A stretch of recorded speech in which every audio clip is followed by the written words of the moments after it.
আইয়ুব আলাইহিস সালাম এতগুলি নিয়ামত, কোন দিক দিয়া কোনো নিয়ামতের কমতি নাই। দুনিয়ার সকল নিয়ামত, সব রকমের নিয়ামত আল্লাহ তারে দান করলেন, এরপর আল্লাহর বন্দেগী থেকে গাফেল নন। একদিন ইবলিসে আল্লাহকে ডাক দেয়া কয়, মালিক তোমার আইয়ুব কেন আল্লাহরে ডাকে জানো নি? আল্লাহ তুমি তারে সব দিক দিয়ে প্রাচুর্য দান করেছ, কোনো দিক দিয়ে তার কোনো অভাব নাই। আল্লাহ তারে কোনো বিপদ মুসিবতে ফেলায় দেখো, দেখবা আর তোমারে এইভাবে ডাকে না। সুখে আছে বিদায় তোমারে ডাকে, দুঃখে পড়লে কিন্তু তোমারে ডাকবে না। ও মালিক পরীক্ষা করে দেখো। আল্লাহ পাক কয়, না, অসম্ভব হতেই পারে না। আইয়ুব আমার পয়গম্বর, আমার নবী, সে যে হালতেই থাকুক না কেন আমি আল্লাহকে কখনো ভুলতে পারে না। ইবলিসে কয়, আমি মানি না। বিপদে ফেলায় দেখো, বন্দেগী করব দূরের কথা, নাম নি মনে আছে এটা দেখো, নাম নি তোমার মনে থাকে এটা তুমি দেখো। আল্লাহ পাক কয়, ইবলিস তাহলে বুঝি তুই দেখতে চাস? কয়, মালিক আমি দেখতে চাই। শুরু হয়ে গেল আল্লাহর পয়গম্বর আইয়ুব আলাইহিস সালামের উপর পরীক্ষা। পরীক্ষা শুধু নয়, কঠিন কঠিন থেকে কঠিন পরীক্ষা। এমন একটা দুইটা পরীক্ষায় পড়লেই আমরা ফেল করতাম, এমন একটা দুইটা পরীক্ষায় করলেই আমাদের হুঁশ থাকতো না। প্রথম নম্বর পরীক্ষা হলো আইয়ুব আলাইহিস সালামের যত সহায় সম্পদ ছিল, সম্পদের উপরে একে একে মুসিবতের খবর আসতে লাগলো।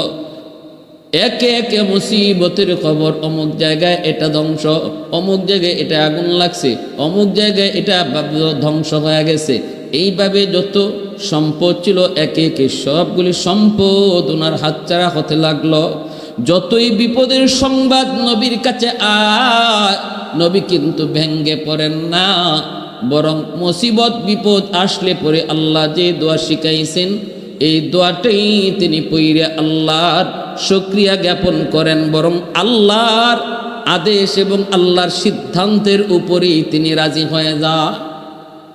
আল্লাযীনা ইযা সাবাতুহুম মুসিবা ক্বালু ইন্না লিল্লাহি ওয়া ইন্না ইলাইহি রাজিউন। আল্লাহ পাক বলে, যে কোনো মুসিবত তোমাদের উপরে আসুক না কেন, মুসিবতের খবর শোনা মাত্রই তুমি ইন্না লিল্লাহি ওয়া ইন্না ইলাইহি রাজিউন পড়বা। আমরা শুধু মানুষের মৃত্যু সংবাদ শুনলে এই দোয়াটা পড়ি না, না, এই দোয়া শুধু মৃত্যুর সাথেই খাস নয়। যে কোনো মুসিবত, যে কোনো ছোটোখাটো মুসিবতে পড়লো, কষ্টে পড়লো, সাথে সাথে এই দোয়াটা পড়া।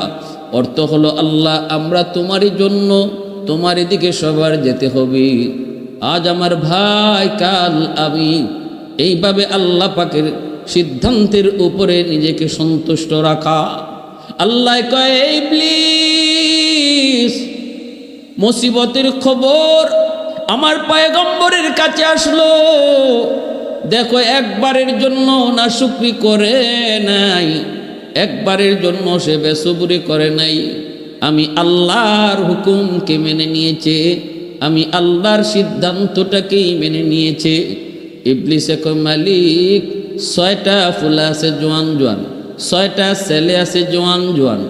আইয়ুব তো মনে মনে এই কথা কয়, সম্পদ গেছে তো কি হইছে, 6টা ছেলে আছে আমার বড় জোয়ান জোয়ান, আমার ছেলে এবং আমি মিলে সম্পদ আবার যোগাবো। ছেলেদের উপরে ভরসা কইরা সে তোমার এই সিদ্ধান্তকে মেনে নিয়েছে। আল্লাহ পাক কই, তাহলে বুঝি তুই আরো দেখতে চাস? কয়, হ, তাহলে আরো দেখতে চাই। 6টা ছেলে এক রুমের ভিতরে ঘুমাইল রে যুবক।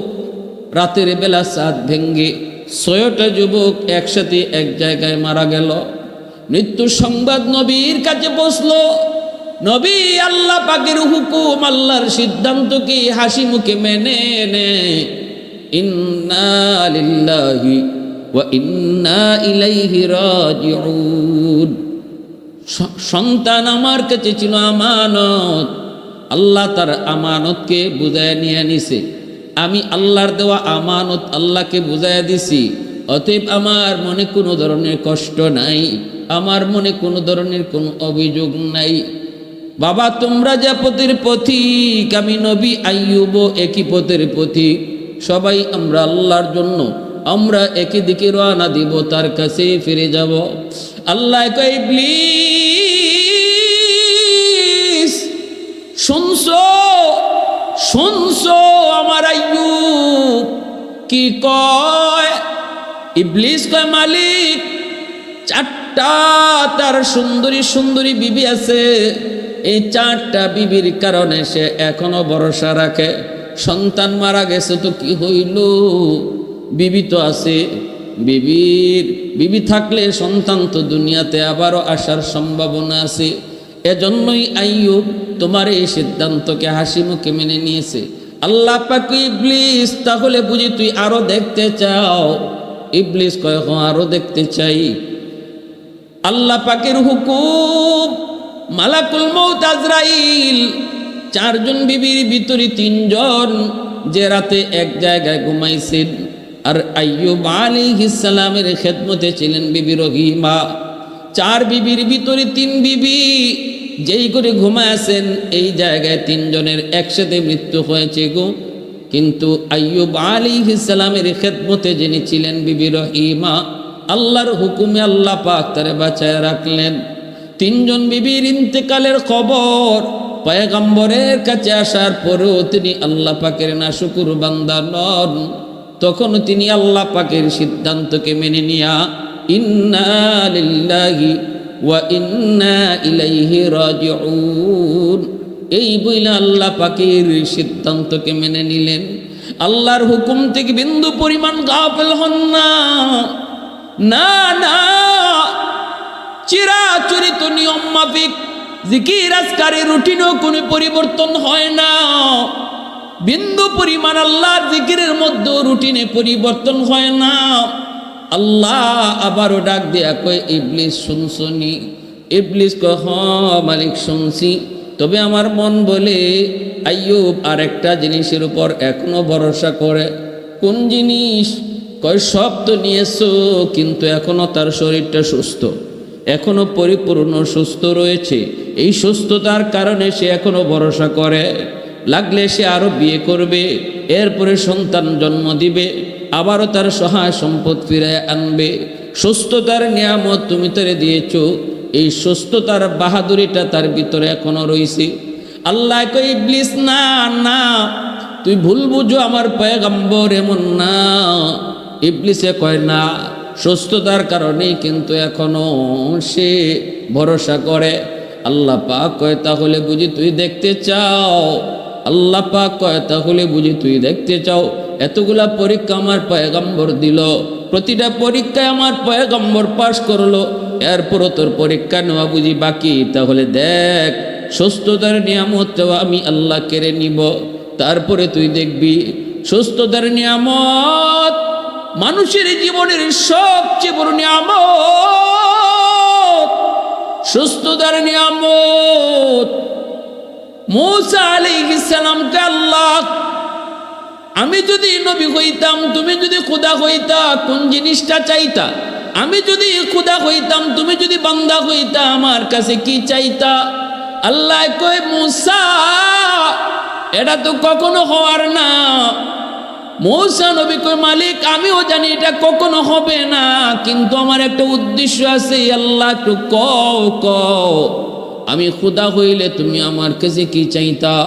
আল্লাহ কয় যদি এমন কখনো হয়, এমন কখনো হইতো, তাহলে আমি সুস্থতার নিয়ামত তোমার কাছে চাইতাম। এজন্য সুস্থতা এত বড় নিয়ামত। মূসা নবীর সাথে সাথে আল্লাহ কয় মালিক আমি পেয়ে গেছি, আমি যে উদ্দেশ্যে তোমার কাছে এই প্রশ্ন করেছিলাম, জবাব পেয়ে আমিও তোমার কাছে কি চাইবো এটা পেয়ে গেছি। আল্লাহ তুমি আমাকে সুস্থতার নিয়ামত তুমি দান করো, কারণ সুস্থতার নিয়ামত যার কাছে থাকবে তার নামাজ ভালো লাগবে। সুস্থতার নিয়ামত থাকলে পরে রোজা রাখা সম্ভব হবে। সুস্থতার নিয়ামত থাকলে আল্লাহর জিকির আজকার করতে ভালো লাগবে। সুস্থতার নিয়ামত কত বড় নিয়ামত বুঝে আসে তখন যখন একজন মানুষ অসুস্থ হয়। সুস্থ থাকতে সুস্থতার নিয়ামত কেউ বুঝে না, সুস্থতার কদর কেউ করে না। আল্লাহর নবী কই দুইটা নিয়ামতের ব্যাপারে মানুষ সবচেয়ে বেশি গাফিল হয়। এই দুইটা নিয়ামতের ব্যাপারে সবচেয়ে বেশি গাফিল হয় যখন এই দুইটা নিয়ামত চলে যায়, তখন তারা নিয়ামতের কদর বুঝে। এক হলো আসিহা, 2 নম্বর হলো আল ফারাগা। একটা হলো সুস্থতা আর একটা হলো অবসরতা। যখন মানুষ সুস্থ থাকে তখন সুস্থতার কদর বুঝে না, অসুস্থ হলে কদর বুঝে। আবার যখন মানুষ অবসর থাকে তখন সে অবসর নিয়ামতের কদর বুঝে না। যখন ব্যস্ত হয়ে যায় তখন অবসরতার নিয়ামতের কদর তখন তার বুঝে আসে। আফসোস করে আর কয়, হায় রে, এখন তো নফল বন্দিগি বেশি পারি না, এত কাজে ব্যস্ত হয়ে পড়লাম। এখন তো এত জিকির আজকার পারি না, এত কাজে ব্যস্ত হয়ে পড়লাম। এখন তো এত কোরআন তেলাওয়াত পারি না, এত কাজে ব্যস্ত হয়ে পড়লাম। হায় আফসোস, কিছুদিন আগেও তো আমি এত ব্যস্ত ছিলাম না, তখন তো দৈনিক 1 পারা কোরআন পড়তে পারতাম। তখন ওই আফসোসগুলো করে, কিন্তু থাকতে কদর বুঝে না। এজন্যই আইয়ুব আলাইহিস সালামের সুস্থতার উপরে পরীক্ষা শুরু হয়ে গেল। আল্লাহর হুকুমে শরীরের মধ্যে পোকা ধরলো, পোকা সারা শরীর পচতে লাগলো, ছোট ছোট টুসা পড়ে গেল, টুসার ভিতরে পোকা জন্ম নিল। এই দুর্গন্ধ শরীর থেকে বের হতে লাগলো। ঘরের মধ্যে দুর্গন্ধ, কেউ থাকতে পারে না। মানুষেরা কয়, ও আইয়ুব, কেমনে তোমার নিয়ে থাকবো? আইয়ুব আলাইহিস সালামকে রেখে মানুষ আপনজন প্রিয়জন কেউ কাছে থাকলো না, সব দূরে চলে গেল। মানুষেরা কয়, রহিমা, বাঁচতে যদি চাও তাহলে তুমিও আইয়ুব রে সাইরা চলে যাও। কিন্তু আল্লাহর বান্দি, ও আমার মা বোনেরা শুনো,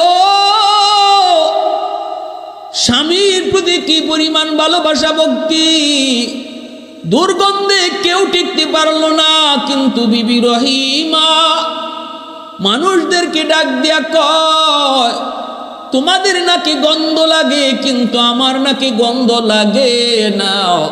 কারণ আমার স্বামী শুধু স্বামী না, তিনি আল্লাহর পয়গম্বর। তোমরা যদি না পারো তাহলে যার যার মতো সরতে পারো, কিন্তু আমি রহিমা জান যাবে গো, আমার স্বামীর খেদমত থেকে আমি দূরে যাব না। কয়, তাহলে স্বামীর নিয়ে তাড়াতাড়ি দূরে চলে যাও।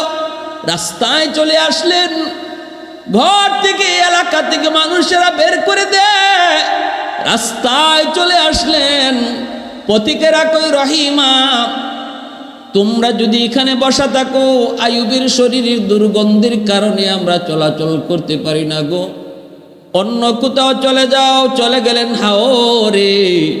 জমি জমার কাম কাজ করে কৃষকেরা, এরা বাধা দেয়, এখানে যদি থাকো জমি জমায় কাম করা আমাদের পক্ষে সম্ভব হবে না।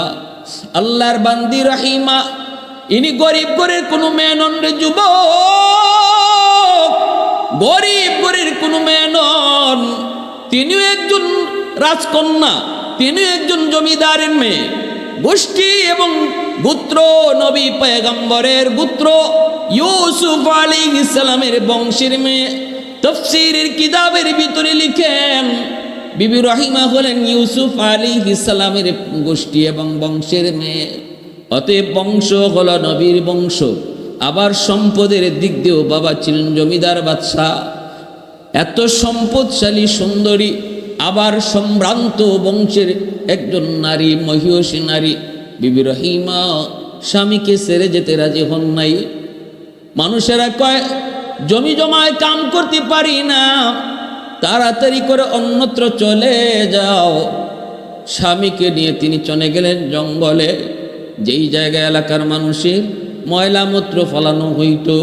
একটা ডাস্টবিন ছিল, যেই ডাস্টবিন থেকে এত দুর্গন্ধ বের হতো, মানুষেরা এর পাশ দিয়ে যাইত না, এত দুর্গন্ধ।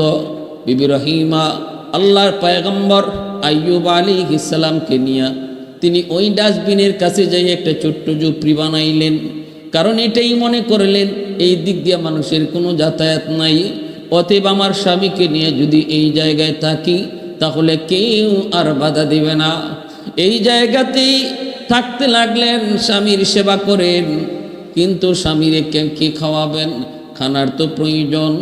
তিনি চলে যেতেন সকালবেলা বসতিতে, গ্রামের ভিতরে যায়া তিনি টুকটাক কাম কইরা কিছু খাবার সংগ্রহ কইরা এই খাবার নিয়ে স্বামীকে তিনি খাওয়াইতেন গো। এ আল্লাহর গোলাম স্বামীরে খাওয়াইতেন হালুয়া পাকাইয়া, কিন্তু এই হালুয়া কেমনে খাওয়াইবেন গো? চামচ দিয়ে মুখে দিতে পারেন না, কারণ পুরা মুখটা পুকে খায়া শেষ করে ফেললো, দাঁতের জামিটা পর্যন্ত পুকে খায়া শেষ করে ফেলেছে। চামচ দিয়া যদি খাওয়াইতে যান, চামচটা যদি ওই ক্ষত জায়গার মধ্যে লাগে তাহলে নবী চিৎকার দিয়া উঠে।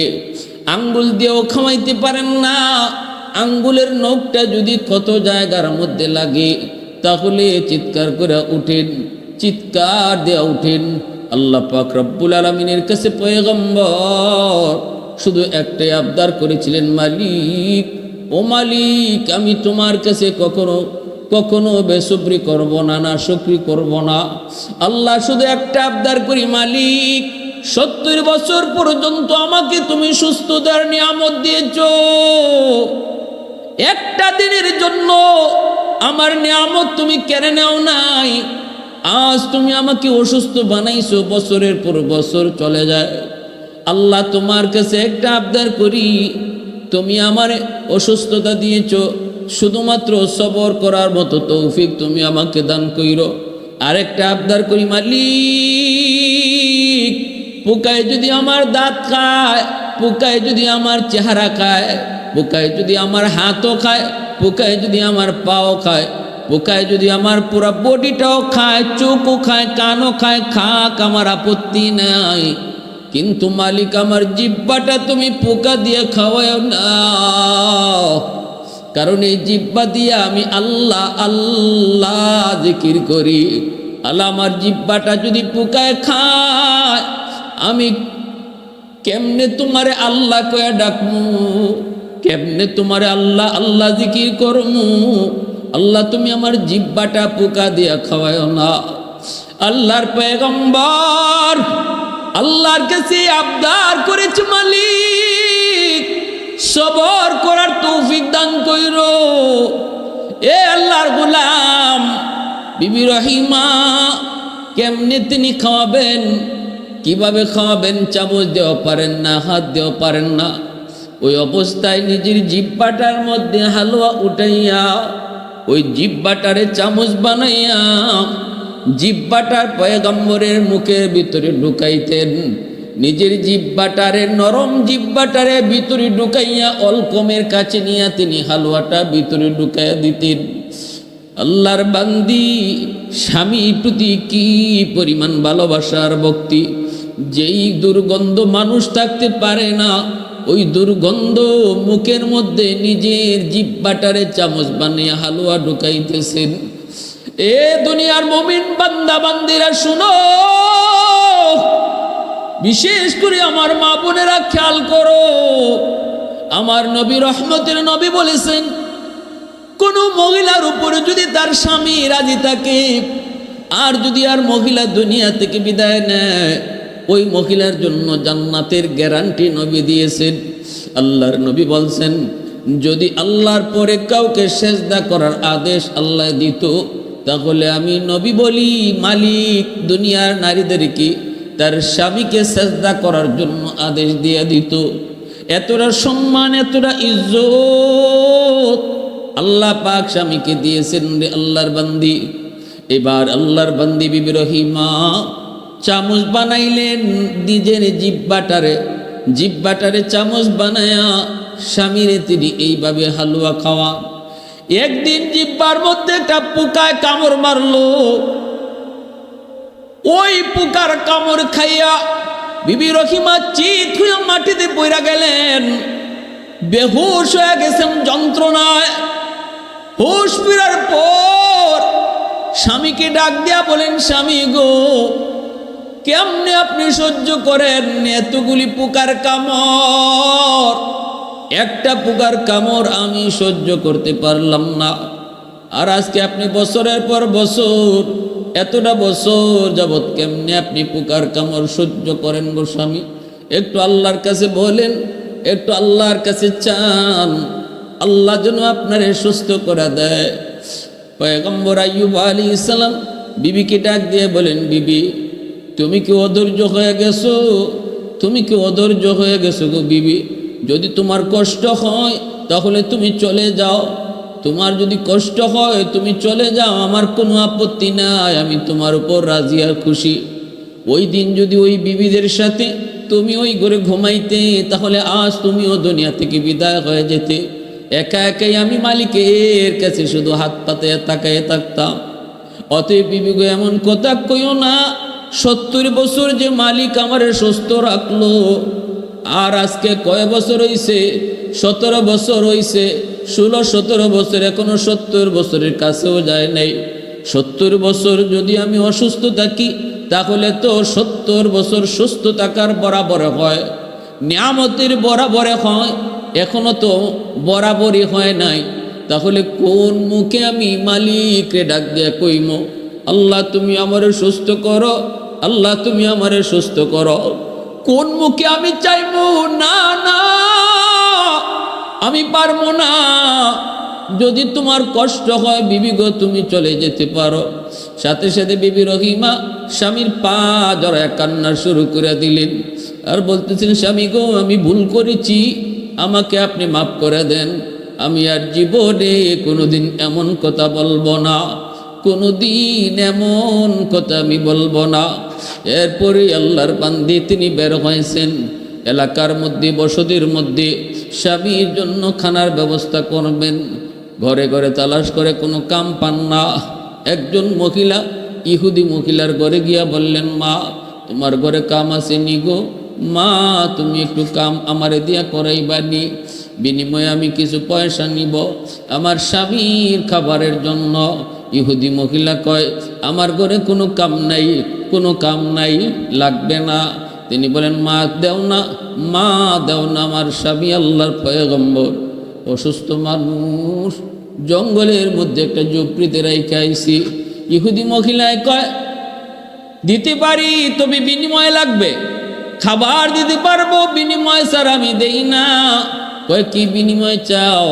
কয়, তোমার মাথার চুলটা অনেক লম্বা, আমাকে কিছু চুল যদি তুমি দাও, তাহলে এই চুলের বদলা তোমাকে খাবার দিব। বিবি রহিমায় কয়, মা চুল তুমি দাবি কইরো না, না না, কারণ এই চুলটা হলো আমার স্বামীর লাঠি। আমার স্বামী আল্লাহর পয়গম্বর, অসুস্থ মানুষ, হাজত সারার জন্য তিনি যখন উঠতে চান, তখন আমার লম্বা চুলটা দইরা তিনি লাঠি বানাইয়া উঠেন। আমার চুলটা তুমি চাইও না, আমার চুলটা দাবি কইরো না, এই চুলটা হলো আমার স্বামীর লাঠি। ইহুদি মহিলা কয়, আমি এত কিছু বুঝি না, কিছু চুল যদি দাও তাহলে আমি তোমাকে খাবার দেব। বাধ্য হয়ে বিবি রহিমা স্বামীর কথা মনে করে নিজের চুল দিয়া দিলেন। এইদিকে ইহুদি মহিলা কিছু চুল কাইটা রাখলো, আর তিনি খাবার নিয়ে রওনা দিছেন। ইবলিস সাথে সাথে পয়গম্বরের কাছে হাজির হয়ে কয়, মানুষের সুরত ধরে কয়, আইয়ুব, রহিমা যে প্রতিদিন তোমার জন্য খাবার নিয়ে আসে, জানো নি কেমনে আনে? কয়, কেমনে? কয়, মানুষের বাড়িতে চুরি কইরা তোমার জন্য খানা নিয়ে আসে। অসম্ভব, আমার বিবি এমন হতেই পারে না, কারণ সে শুধু বিবি নয়, সেও পয়গম্বরের বংশের। সে শুধু বিবি নয়, সেও পয়গম্বরের বংশের। অতএব পয়গম্বরী রক্ত যার দেখে আসি, সে কখনো চোর হতে পারে না। ইবলিস কয়, আমার কথা যদি বিশ্বাস না হয়, তাহলে আজকে আসার পরে দেখো, এক ঘরে চুরি করতে যায়, তা সে ধরা পড়ে গেছে, তখন তার চুল কেটে দিয়েছে। যদি চুল কাটা পাও, তাহলে তুমি বুঝবা সে চুরির ধরা পড়ছে। তোমার কাছে মিথ্যা বলবে, কিন্তু আমি যা বলতেছি তাই ঠিক। আল্লাহর পয়গম্বরী কথা শুইনা বড় কষ্ট পেলেন দিলের মধ্যে। সাথে সাথে কসম করে বসলেন, যদি আমি সত্যি রহিমার চুল কাটা পাই, তাহলে আমি তারে 100টা বেত মারব, এবং আর তারে আমি বিবি হিসাবে রাখবো না। এই দিকে বিবি রহিমা আসতেছেন। আসা মাত্রই পয়গম্বর আইয়ুব খানা মুখে নেন না, না নিয়ে বলতেছে, রহিমা তোমার চুল দেখবো, চুলটা একটু দেখাও। চুলটা দেখতে যাইয়ে তিনি দেখতে পেলেন কিছু চুল কাটা। পয়গম্বর তো রাগান্বিত হয়ে গেলেন, গুসায় ফেটে যাচ্ছেন। সাথে সাথে বলতেছে, বিবি গো তোমার খানা আমার লাগবে না, তুমি চলে যাও, চলে যাও। তুমি আমার জন্য খানা আনতে গিয়া বুঝি মানুষের বাড়িতে চুরি করো। চুরি করা মাল আমি খাই না, হারাম মাল। কখনো ইমানদার মুমিন হারাম খায় না, হারাম খাইতে পারে না। হারামের ভিতরে কখনো আরাম হয় না। আল্লাহ পাক রব্বুল আলামিন হালাল জিনিসটাকে আমাদের জন্য আল্লাহ পাক রিজিক হিসেবে রাখছেন। হারাম কখনো মুমিন ইমানদারের রিজিক হতে পারে না। যাও, তুমি চলে যাও, তুমি চলে যাও, তোমার খানা আমি খাবো না। বিবি রহিমা হাউমা করে কান্না শুরু করে দেন।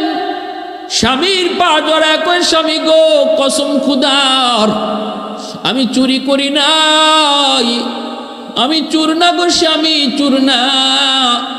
আমি খানা পাই না কোথাও। একজন মহিলা আমার চুল কাটার শর্ত দিয়ে আমাকে কিছু খানা দিয়েছে। আমি যতই বলেছি চুলটা চাইও না, সে আর কোনো কিছুই মানে না। আমি শুধু আপনার কথা খেয়াল করে, আপনার কষ্টের কথা খেয়াল করে আমি আমার চুলটা দিয়েছি, তার বিনিময়ে আমি কিছু খানা নিয়ে এসেছি। কিন্তু আইয়ুব আলাইহিস সালাম তিনি কেমনে বিশ্বাস করবেন? সাথে সাথে আল্লাহ জিব্রাইলকে পাঠায়, কই জিব্রাইল তাড়াতাড়ি আমার হাবিবের কাছে, আমার বন্ধুর কাছে যাও, আমার পয়গম্বরের কাছে যাও, জয়া পয়গম্বরকে বলো রহিমা যা কইছে তাই ঠিক, আর আগে যে কয়ে গেছে সে হলো ইবলিস। আর আমার পয়গম্বরে কইও 100টা বেত মারার যে কসম করেছিল, এই কসম পুরা করার জন্য 100টা ছোট ছোট কঞ্চি হাতে নিয়া একবার শুধু রহিমার গায়ে আঘাত করত, কসম পুরা হয়ে যাবে। জিব্রাইল আমিন আইসা হাজির, নবীকে ডাক দিয়া বলতেছেন, নবী গো রহিমা যা বলছে তাই ঠিক, আর আগে যে বলে গেছে সে মানুষ না, সে আপনার কোনো শুভাকাঙ্ক্ষীও না, সে হলো মানুষের চিরশত্রু, তার নাম হলো ইবলিস। কত বড় শয়তান! ইবলিসের কাজটাই হলো মানুষের সফলতা বন্ধ করে দেওয়া। ইবলিস যখনই দেখে কোনো মানুষ আল্লাহকে পাওয়ার লাইনে আগাইতেছে, ইবলিস তখনই তার পথে বাধা হয়ে দাঁড়ায়। ইবলিসের শরীরে আগুন লেগে যায়। কোনো মানুষ যখন আল্লাহকে পাওয়ার রাস্তায় আগায়, ইবলিসের গায়ে সেটা বরদাস্ত হয় না। কারণ আল্লাহর কাছে ওয়াদা করে আসছে যে মানুষের কারণে আজকে আমি জাহান্নামী হয়েছি, ওই মানুষ কেমন করে জান্নাতে যায় আমি ইবলিস দেখব। এই মানুষ কেমনে তোমার খুশি করে এটাও আমি দেখব। আমি তার ডানে বামে সামনে পিছনে সর্বদিক দিয়া ষড়যন্ত্রের জাল বিছিয়ে রাখবো। যাবে কোন পথে? যে পথেই যাবে আমার জালে আটকা পড়বে। কিন্তু আল্লাহ বলে, ইল্লা ইবাদাকা মিনহুমুল মুখলাসিন, আমার মুখলিস বান্দা যারা, তাদের বিন্দু পরিমাণও ক্ষতি করতে পারবি না। যারা আমি আল্লাহকে ভয় করে, যারা আমাকে সাথে নিয়ে চলে, তার কোনো ক্ষতি তুই করতে পারবি না। ইমানদার মুমিন ভালো করে মনে রেখো, আল্লাহ রিজিক যা আমাদের জন্য আল্লাহ পাক হালাল রিজিকের ব্যবস্থা করেছেন, হারাম থেকে দূরে থাকতে বলেছেন। হালালের ভিতরে আল্লাহ পাক শান্তি রাখছেন, আর হারামের ভিতরে অশান্তি রাখছেন। সুদ খাওয়া হারাম, ঘুষ খাওয়া হারাম, চিটারি বাটপারি করা হারাম, অন্যের মাল ভক্ষণ করা হারাম। করতে পারো, আনতে পারো, শান্তি পাবা না। শান্তি দেওয়ার মালিক আল্লাহ। টাকায় শান্তি আসে না, সম্পদের ভিতরে শান্তি না, শান্তির মালিক আল্লাহ, এর চাবিও আল্লাহর হাতে। আল্লাহ যদি শান্তি দেয় তাহলেই শান্তি মিলে, আর আল্লাহ যদি শান্তি না দেয়, কোটি কোটি টাকার মালিক হয়েও শান্তি নামক নিয়ামতের দেখা পাবে না। এটা আল্লাহর হাতে। শান্তি যদি কিনতেই পাওয়া যাইত তাহলে দুনিয়াতে গরিব শান্তির কোনো বাগই পাইত না। সব ধনীরা শান্তি কিনে লই আইতো টাকা দিয়া। টাকা পয়সা তো সব শান্তির জন্য। এই শান্তি যদি না পাইলে তো টাকা দিয়ে কি হইতো? টাকা দিয়ে শান্তি কিনে নিয়ে আসতো। কিন্তু না, আল্লাহ পাক এটা তার হাতেই রাখছেন। দেখবেন গরিব আরামে ঘুমায়, আর কোটিপতি ঘুমের ট্যাবলেট খাইয়েও ঘুম ধরে না। গরিব আরামে ঘুমায়, রিক্সাওয়ালা রিক্সা থামায়া হাতটারে বালিশ বানায় ঘুমায় যায়, আর কোটি কোটি টাকার মালিক মকমলের বিছানায় এসি রুম, এরপরও ঘুম আসে না। আমার ভাইয়েরা, বন্ধুরা, যুবক, এরপরে জিব্রাইল আমিন নবীকে একটা সালাম দিলেন। আল্লাহর পয়গম্বর তিনি সালামের জবাব দিতে একটু দেরি করলেন। আল্লাহ রব্বুল আলামিন জিব্রাইলকে জানাইছে, জিব্রাইল, আমার পয়গম্বর আইয়ুব পরীক্ষায় উত্তীর্ণ হয়ে গেছে, 70 বছর পর্যন্ত যদি আমি তারে অসুস্থ রাখি, সে সাফ সাফ জানাই দিছে এর ভিতরেও সে একবারও সে না সবুর হবে না, বেসবুর হবে না। এরপরে সে আমার কাছে হয়তো সুস্থতার নিয়ামত আবদার করবে সমানে সমানে গেলে। অতএব আমার আইয়ুবের পরীক্ষায় পাস। ইবলিস এবার তুই কি করব? ইবলিসে কয় মালিক আমারও বুঝ হয়ে গেছে। ফেরেশতারা কয় মালিক আর পরীক্ষা লাগবে না। আইয়ুব নবী তার পরীক্ষায় 100 সফল। আল্লাহ কয় জিব্রাইল এবার তুমি যাও। রহিমা গেছে এবার কিসে এলাকার ভিতরে ঢুকছে খানা আনতে, তুমি যায়া আমার পয়গম্বর আইয়ুবকে আমার সালাম জানাও। জিব্রাইলে আমিন আইসা সালাম জানালেন। নবী সালাম দিতে একটু দেরি করলেন। এরপরে জিব্রাইল সালাম একটু দেরিতে জবাব দেওয়ার কারণে জিব্রাইল জিজ্ঞেস করে নবী গো, নবী হয়ে যদি সালামের জবাব দিতে দেরি করেন উম্মত কি করবে? সালাম দেওয়া সুন্নত, জবাব দেওয়া ওয়াজিব। ভালো করে একটা মাসালা বুঝবেন, সালাম দেওয়া সুন্নত, জবাব দেওয়া ওয়াজিব। একজনে সালাম আপনারে দিল, আপনি যদি সালামের জবাব না দেন তাহলে ওয়াজিব তরকের গুনাহ হবে। সালাম যে দিল সে না দিলে তার গুনাহ হইতো না, কিন্তু কেউ যদি দেলায় তার জবাব আপনাকে দেওয়ানোই লাগবো, না দিলে আপনার গুনাহ হইব। কবিরা গুনাহ কি জাত গুনাহ? কবিরা গুনাহ হইব। ওয়াজিব তরকের গুনাহ হলো কবিরা গুনাহ। এজন্য সালাম যে দেয় তারে জবাব শোনায়া দিতে হয়। মুখে মুখে মনে মনে জবাব দিল জবাব হয় না। সালামের জবাব সালাম দাতাকে শোনায়া দিতে হয়। এটা হলো সালামের জবাব দেওয়ার তরিকা। আমাদের সমাজে কিছু মানুষ আছে সালাম দিলে পরে উত্তর না দিয়ে কয় মাথা ঝুঁকি দিয়ে কয় কুইয়া কোনো জবাব হয় না। সালামের জবাব দিতে হয় ওয়ালাইকুম আসসালাম ওয়া রাহমাতুল্লাহ তারে শুনাইয়া। আর রাজনৈতিক কিছু সালাম আছে, আসসালামু আলাইকুম হ্যাঁ তুলে, এটাও কোনো সালাম না। সালামের গোষ্ঠীও না, সালামের বংশও না, সালামের সয় না। কিছু মানুষ আছে আসসালামু আলাইকুমও কয় না, কয় সালাম আলাইকুম। সাম শব্দ আরবিতে মরণ। আমরা সালাম দেই তোমার উপর শান্তি বর্ষিত, আর যে সালাম আলাইকুম কয় এটার অর্থ হইল তুই তাড়াতাড়ি মর। এটা দোয়া করলো না, এটা বদ্দুয়া দিল তো বদ্দুয়া দিল। অতএব সালাম কোনো ফ্যাশন না, সালাম কোনো মোশন না, সালাম কোনো ক্রেডিট না, সালাম কোনো বাহাদুরি না, সালাম কোনো রাজনৈতিক ইশারা না। সালাম হইল আল্লাহকে খুশি করার একটা এবাদত।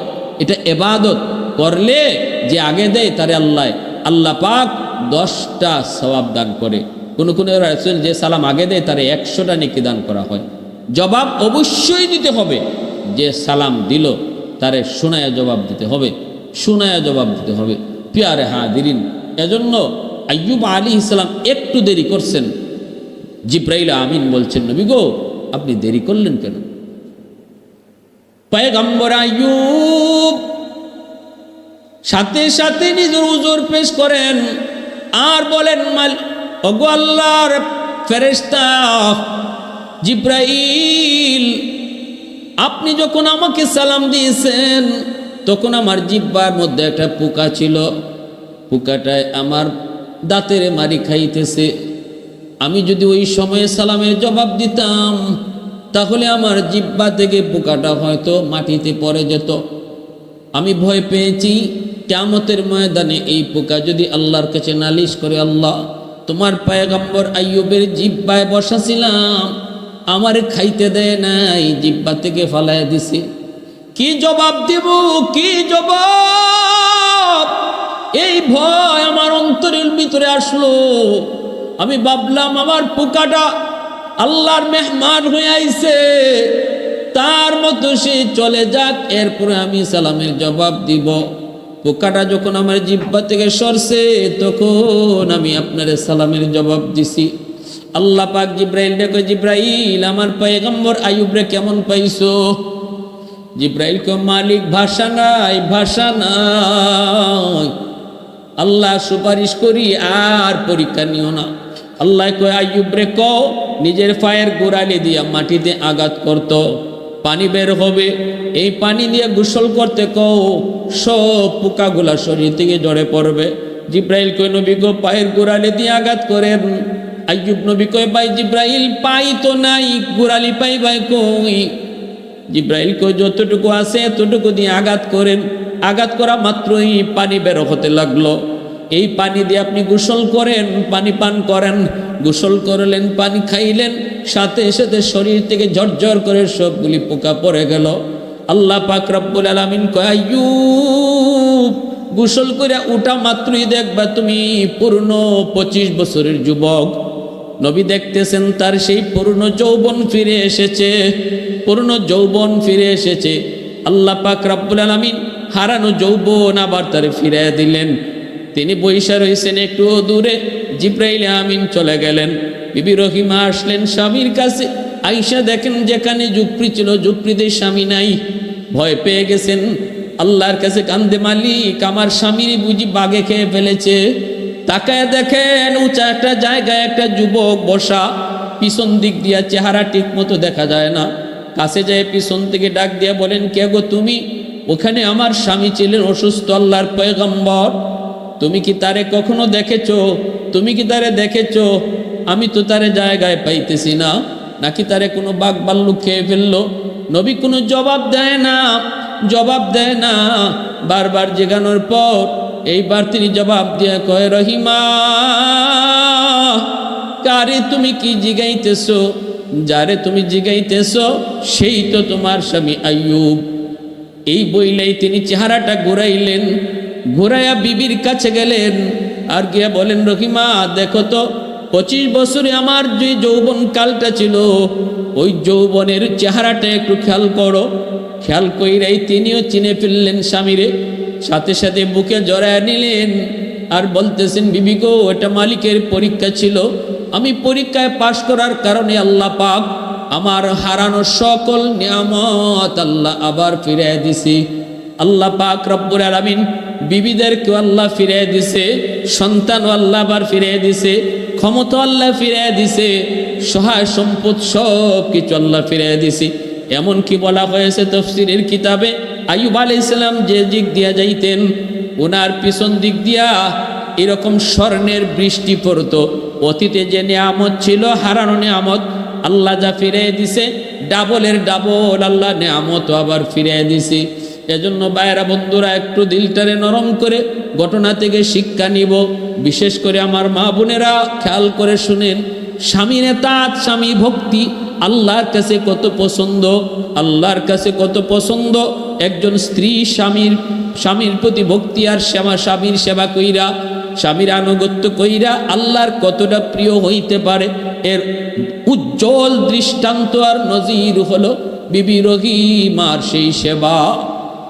এজন্য আমার মা বোনদেরকে বলবো সর্বদা স্বামীর প্রতি ভক্তি রাখি, স্বামীর আনুগত্য করি।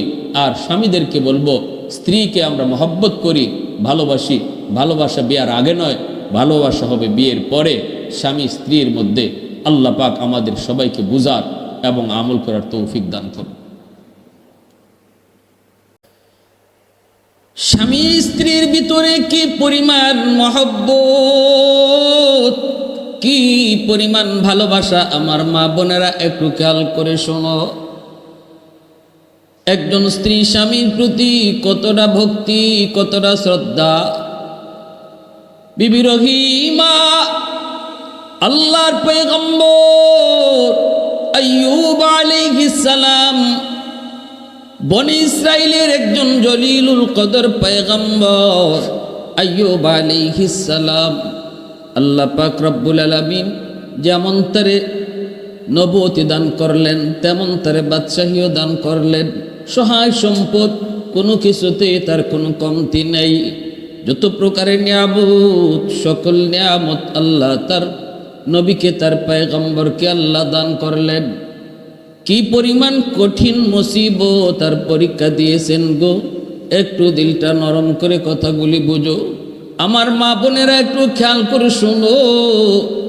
একজন স্ত্রী হইয়া বিবি রহিমা কেমন করে তিনি স্বামীর প্রতি এতটা ভক্তি, এতটা শ্রদ্ধা, এতটা স্বামীর প্রতি ভালোবাসা।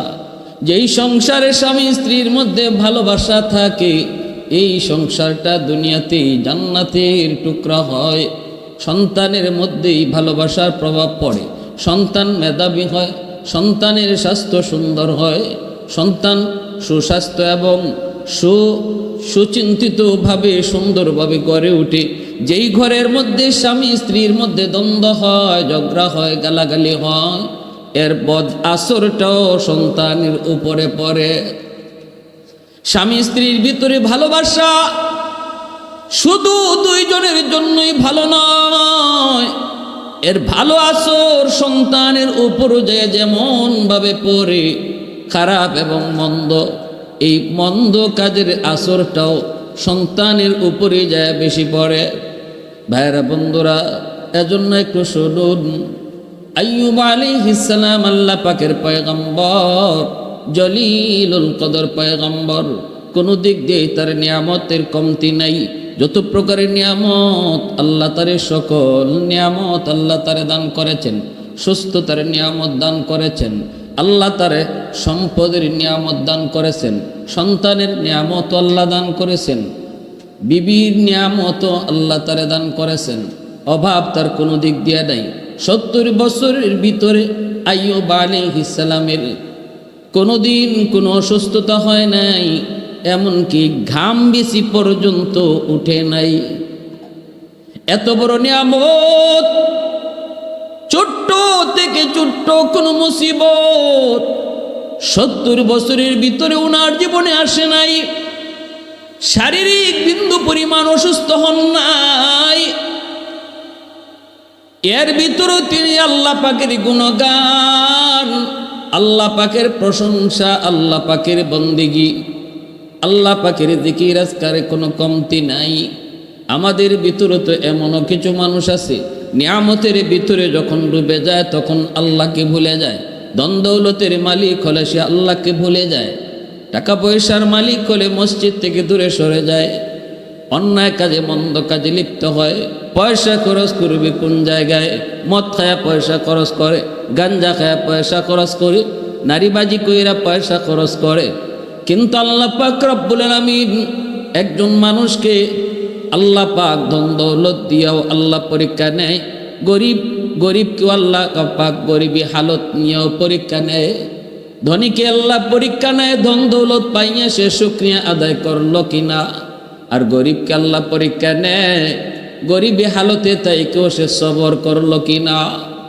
এই পরীক্ষা অনেকেই বোঝে না রে আল্লাহর গোলাম, অনেকেই বুঝে না বুঝা গরিব অনেক সময় আল্লাহর উপর অভিমান কইরা আল্লাহর বন্দেগী থেকে দূরে সরে যায়।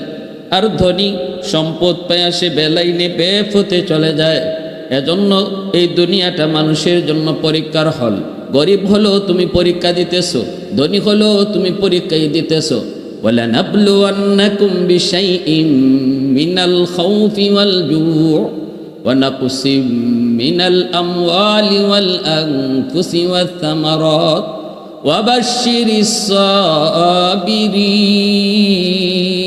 সাবিরিন। আল্লাহ পাক রব্বুল আলামিন পরীক্ষার কথা আয়াতে আয়াতে জায়গায় জায়গায় আল্লাহ পাক বলে দিয়েছেন। অন্য আয়াত পবিত্র কোরআনের সূরাতুল মুলকের মধ্যে আল্লাহ বলেন, আল্লাযী খালাকাল মাউতা ওয়াল হায়াতা, আল্লাযী খালাকাল মাউতা ওয়াল হায়াতা লিয়াবলুয়াকুম আইয়ুকুম আহসানু আমালা। আল্লাহ পাক রব্বুল আলামিন হায়াত মউত নামক এই দুনিয়ার জীবন ব্যবস্থাটারে আল্লাহ পাক দিছেনই পরীক্ষার ভিতরে। অতএব ধনীও পরীক্ষার হলে, গরিব পরীক্ষার হলে। ধনী পরীক্ষা দেয়, ধনী হওয়ার পরও সে আল্লাহকে ভুলে যায় নাকি আল্লাহর গোলামি করে। গরিবী হালতও পরীক্ষা দেয়, এই অবস্থায় সে সবর কইরা আল্লাহর বন্দেগী করে কি করে না।